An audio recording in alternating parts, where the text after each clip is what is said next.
le latin, la langue des Romains. Pendant des centaines d'années, c'était la langue dominante en Europe, à l'époque du royaume romain, puis de la République romaine, et plus tard de l'Empire romain. C'est largement connu, et beaucoup de gens doivent apprendre à l'école les œuvres de l'âge d'or du latin, les œuvres de Cicéron, de Virgile, Horace ou de Tite-Live. Mais qu'est-il arrivé au latin au cours des siècles d'existence de l'Empire romain en Occident? Comment le latin a-t-il évolué au cours de cette période? Le latin de la fin de l'Empire romain était-il encore similaire à celui du début de l'Empire? Et qu'est-ce qui s'est passé une fois que l'Empire romain d'Occident est tombé?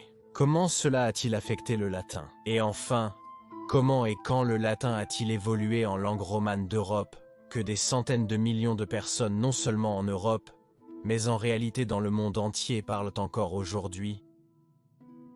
Quand nous parlons de latin, nous devons définir ce que nous entendons réellement par latin. Si vous demandiez à quelqu'un dans la rue ce qu'est le latin, il dirait probablement la langue morte depuis longtemps. Des anciens Romains, le latin, par sa définition, est une langue indo-européenne qui s'est développée dans la région du Latium, l'actuel Lazio, la région entourant Rome. Avec l'expansion des Romains, la langue s'est donc également étendue et a été apportée dans toutes les régions que la République romaine et plus tard l'Empire romain avaient conquises. Il est bien sûr immédiatement clair que le latin a dû changer au cours de sa très longue histoire. Rome a été fondée en 753 avant Jésus-Christ, et même à cette époque, le latin archaïque s'était déjà développé, qui s'est ensuite transformé au fil des siècles en vieux latin, puis plus tard en latin classique. Le latin classique est la forme de latin écrite que beaucoup ont dû apprendre à l'école, qui est magnifiquement illustrée dans les œuvres de Cicéron ou de Virgile. Mais même alors, l'évolution du latin n'était bien sûr pas terminée, puisque 500 ans, un demi-millénaire, et nous savons qu'il peut se passer beaucoup de choses en si longtemps. Il suffit de regarder à quel point les langues européennes sonnaient différemment il y a 500 ans par rapport à aujourd'hui. Et ainsi, le latin classique a lentement évolué vers le latin tardif, qui peut être défini comme une forme de latin écrit plus simpliste, qui a été utilisé à partir du IIIe siècle après Jésus-Christ, jusqu'à environ 900 après Jésus-Christ, mais nous en reparlerons plus tard. Nous voyons donc déjà que lorsque nous disons latin, ce n'est pas si simple car, comme toute autre langue, le latin lui-même s'est développé au fil des nombreux siècles où il a été utilisé comme langue officielle du royaume romain, puis de la République romaine, et enfin de l'Empire romain. Mais si vous pensiez que c'était déjà compliqué, cela devient encore plus étrange. Car bien sûr, il y avait une grande différence entre le latin écrit et le latin parlé. Nous avons une idée de comment sonnait le latin, mais bien sûr, je ferai une vidéo entièrement séparée à ce sujet. Cependant, il suffit de dire que l'on peut reconstituer à partir des écrits survivants de l'époque romaine comment le latin devait sonner. Prenons le nom de Cicéron comme exemple. Nous savons que le C se prononçait comme un K, donc le nom aurait sonné comme Cicero et non Cicero, ce qui serait sa prononciation en latin ecclésiastique. C'est la forme de latin qui a survécu grâce à l'Église catholique romaine. Mais la partie intéressante du latin parlé est qu'il était essentiellement une forme simplifiée du latin écrit, pas si différente d'aujourd'hui, où nous parlons différemment dans le langage quotidien de ce que nous écririons dans une dissertation ou dans un article scientifique. Jusqu'au XIXe siècle, on pensait en fait que le latin parlé était vraiment très différent du latin écrit et qu'il était à toute fin utile comme sa propre langue. En réalité, le latin vulgaire n'est vraiment que du latin parlé, le latin des gens ordinaires de l'époque romaine. L'Europe, donc ce que vous auriez entendu un marchand dire à un autre, ou un soldat ou même un esclave dire à un autre logiquement, les gens ordinaires n'utiliseraient pas de constructions grammaticales élaborées et compliquées, car cela serait beaucoup trop encombrant et compliqué, et prendrait trop de temps pour transmettre un message de manière claire, concise et simple en forme parlée. Par exemple, la phrase « Marcus me donne le livre de son père » serait en latin classique écrit « Marcus mihi librum patristat », mais en latin parlé ou vulgaire, cela aurait été simplifié en Marcus mi da libro de patre. Pour compliquer encore les choses, après le IIIe siècle, lorsque l'Empire a été frappé par d'énormes crises et que le christianisme a pris le pouvoir, même le latin écrit a changé, il est devenu plus simplifié. Pourquoi ? Eh bien, le christianisme avait besoin de transmettre son message en termes simples que tout le monde, les gens de toutes les classes et rangs sociaux, pouvaient comprendre.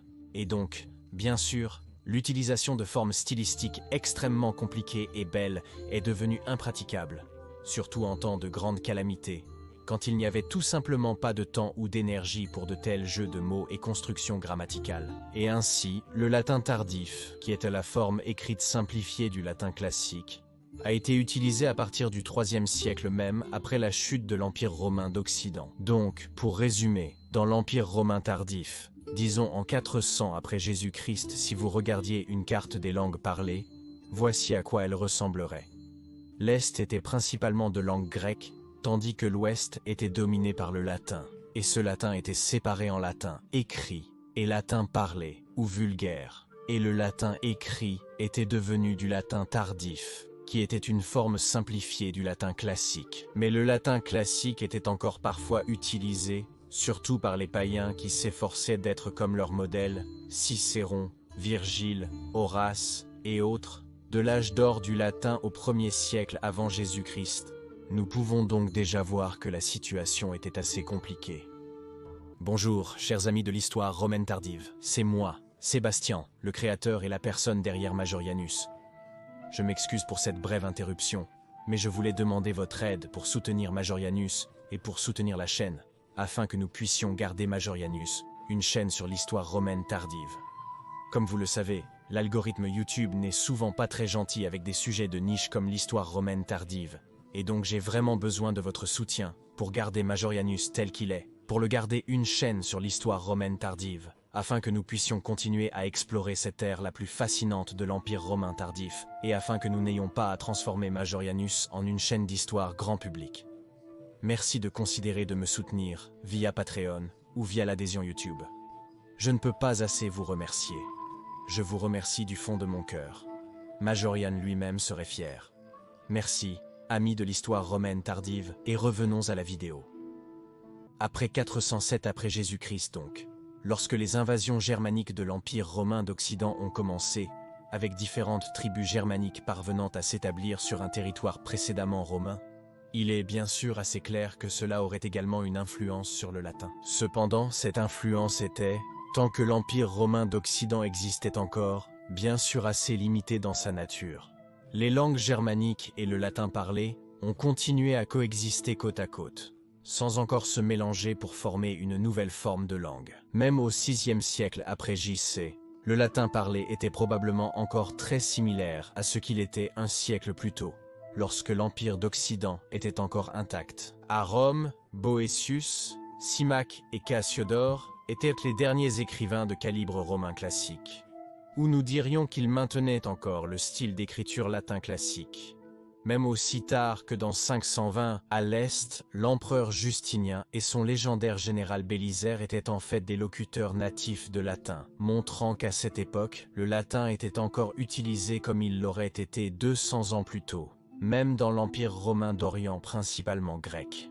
De Procope, qui a accompagné Bélisaire dans ses campagnes, nous obtenons en fait quelques aperçus intéressants sur la langue et les coutumes de l'époque. Lorsque Bélisaire a reconquis la province romaine perdue de l'Afrique en 533 après Jésus-Christ, qui avait été conquise par les Vandales une centaine d'années auparavant, il a déclaré que les habitants natifs du royaume vandale parlaient toujours le latin et se considéraient comme des Romains. Donc, même après presque un siècle d'occupation par les Vandales, le latin parlé n'avait toujours pas divergé du latin parlé de Bélisaire. Bélisaire, lors de sa campagne africaine, n'a eu absolument aucune difficulté à interagir avec les locaux, parlant latin avec eux, comme l'a déclaré Procope. Nous voyons donc qu'au 500 le latin parlé dans les anciennes provinces de l'Empire romain d'Occident n'avait pas beaucoup changé. Cependant, tout cela était sur le point de changer car 200 verrait une série ininterrompue de gigantesques désastres qui bouleverseraient l'ancien ordre des choses. Tout d'abord, il y a eu la 540 qui a tué des millions de personnes dans l'Empire romain et aussi dans les anciens territoires de l'Empire romain d'Occident alors non existants. Ensuite, la péninsule italienne a été complètement plongée dans l'obscurité par une guerre qui a duré des décennies, tuant d'innombrables personnes, forçant beaucoup d'autres à fuir et transformant des villes entières en villes fantômes, mettant ainsi définitivement fin aux anciennes institutions romaines classiques en Italie. Beaucoup des locuteurs natifs de latin qui ont survécu ont alors fui vers l'Est, réduisant ainsi davantage la force du latin parlé natif. Puis les désastres se sont poursuivis, l'Est étant attaqué de tous côtés, et au milieu à la fin des années 600, cet empire autrefois vaste avait considérablement rétréci, perdant de nombreuses provinces face à de nouveaux ennemis. Cela a entraîné un déclin dramatique de la force de la culture et de l'influence romaine, et à cette époque, à l'Est, le grec était devenu beaucoup plus fort, éclipsant ainsi l'utilisation du latin, dont l'utilisation a ensuite encore diminué. Dans l'ancien empire romain d'Occident, cependant, vers les années 600, les différentes langues germaniques ont commencé à s'infiltrer lentement dans le latin parlé localement. Bien sûr, cela fonctionnait aussi inversement. Les Germains adopteraient également le latin, le mélangeant souvent avec leur propre langue germanique. Par exemple, sur le territoire contrôlé par les Francs, les Gallo-Romains, après plus d'un siècle d'influence franque, commencerait lentement à adopter certains mots de la langue franque, et vice-versa. Ainsi, le latin parlé a commencé à changer lentement. Sur le territoire du royaume wisigothique, en revanche, des mots de la langue wisigothique ont commencé à s'infiltrer dans le latin parlé là-bas, et ici aussi cela se produirait dans l'autre sens, entraînant par conséquent une divergence du latin parlé en Espagne wisigothique par rapport à la Gaule franque. Et cet effet a eu lieu dans tous les territoires contrôlés par différentes tribus, toutes voyant les mots de ces tribus commencer lentement à se mêler au latin parlé dans leurs régions respectives. Et donc sans le pouvoir directeur de l'Empire romain, qui au cours des siècles précédents avait assuré une forte influence culturelle de Rome, et donc le latin avait été la langue directrice. Sans ce pouvoir directeur de l'Empire romain, le latin parlé des différentes anciennes provinces de l'Empire romain a commencé à diverger de plus en plus fortement, commençant lentement déjà dans 500 dans certains territoires, puis accélérant vraiment dans 600 et 700 après Jésus-Christ et 700 après Jésus-Christ. Ainsi, les langues proto-romanes, donc les précurseurs des langues romanes, ont commencé à se former à cette époque déjà, d'abord très lentement, mais vers 800 après Jésus-Christ, nous pouvons supposer que différentes langues proto-romanes s'étaient déjà développées. Cela signifie que dans le royaume franc, on parlait une langue proto-française, tandis que dans la péninsule ibérique, on trouverait le proto-espagnol et le proto-portugais.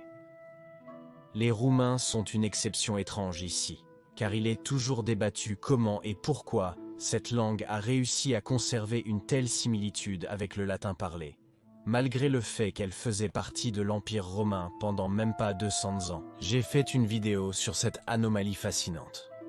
Cependant, même en 800 après Jésus-Christ, le latin écrit peut encore être considéré comme appartenant au latin tardif, ce qui signifie que les auteurs essaient toujours de continuer à écrire dans le même style latin que dans le tardif Empire romain occidental.